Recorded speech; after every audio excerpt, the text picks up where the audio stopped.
Setelah Perang Dunia Pertama berakhir, terjadilah krisis keuangan terbesar di dunia. Semenjak saat itu, sistem keuangan, sistem perbankan, bursa saham mengalami perbaikan-perbaikan yang sangat berbeda jauh dari sebelumnya. Perang dan resesi ekonomi membuat pembaharuan di dunia keuangan adalah imbas positifnya. Kita pasti setuju bahwa pressure atau tekanan dalam hukum fisika merubah karbon menjadi berlian. Intinya adalah adanya tekanan. Benda tak bernilai seperti karbon ditekan di pressure jadi benda paling bernilai sedunia yang namanya berlian. Jadi tekanan jangan pernah ditakuti, masalah jangan pernah ditakuti. Semuanya harus dihadapi. Tekanan perang dunia menghancurkan seluruh dunia. Namun sejak selesai perang dunia kedua, kecepatan pembangunan teknologi ada dalam kecepatan penuh yang membuat dunia seperti saat ini sangat maju dibandingkan 100 tahun yang lalu. Kemajuan umat manusia dalam 5.000 tahun dicapai hanya dalam 100 tahun. Sejak perang dunia kedua juga ada New World Order yang bercita-cita mulia untuk tidak ada lagi perang dunia ketiga, ingin membuat dunia damai. Dan New World Order tadi di bawah kendali negara pemenang perang dunia kedua, yaitu Amerika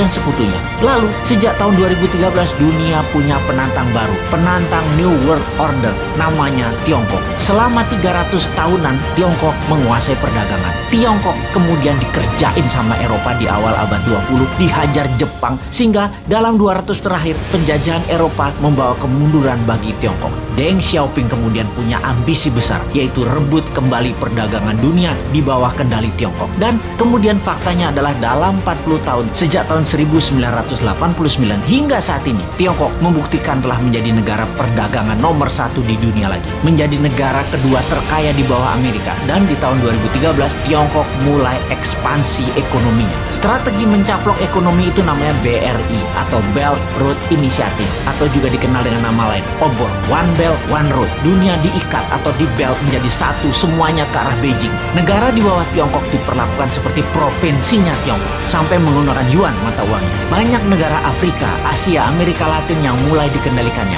Memang ekonominya negara tersebut terlihat maju, tetapi hanya fisiknya saja yang maju, yaitu gedung, jalanan, namun kedaulatannya terambil, terutama uangnya. Sungguh, darahnya ekonomi adalah uang, dan uangnya itu harus pakai yuan. Di tahun 2016, seorang Sontoloyo yang namanya Trump menang presiden di Amerika, dan selama 4 tahun terjadilah perang dagang yang dimenangkan Amerika secara telak. Tiongkok tidak tinggal diam. Globalis cabal yang sejak lama bersama mereka memilih presiden lemah yang namanya Biden dan dimenangkan. Amerika mendadak menjadi mitra Tiongkok kembali saat ini. Pada saat PKC, Partai Komunis Tiongkok, beberapa minggu yang lalu ulang tahun ke-100, Xi Jinping dengan berani mengatakan akan memenggal kepala negara yang berani membuli Tiongkok, akan mengambil kembali Taiwan, Hong Kong, dan Macau. Bukan one country two system, tetapi one country Tiongkok only, dan menyiapkan 1000 silo tempat peluncuran roket berhulu ledak nuklir. Saat ini dunia dalam keadaan perang dunia ketiga melawan virus akan menjadi perang militer perang dunia ketiga sesungguhnya. Pernyataan sederhana dari pakar intelijen yang mengatakan, kalau Amerika tidak serang Tiongkok sekarang, mendiamkan Tiongkok sampai 10 tahun ke depan,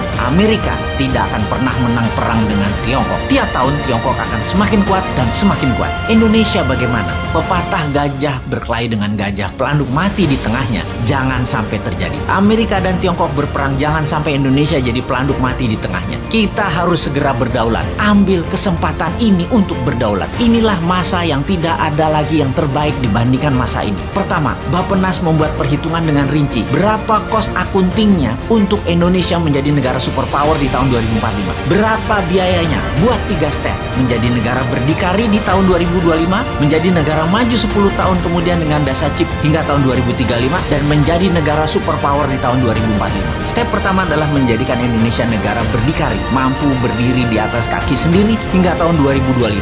Memerlukan uang katakanlah 6.000 triliun, yang 50%-nya untuk UKM ekspor dan ketahanan pangan. Sisanya untuk kesehatan dan sarana tempat tinggal serta jalanan distribusi. Kita printing rupiah biru, rupiah baru yang masa berlakunya 10 tahun. Dalam 6 bulan ini sampai akhir tahun 2021, hitung rinci dan gelontorkan mulai awal tahun 2022 dengan kecepatan penuh dan secepatnya kepada UKM-UKM. Lihat hasilnya bagaimana strategi New Mind ini akan menghasilkan karya, yaitu Indonesia negara superpower.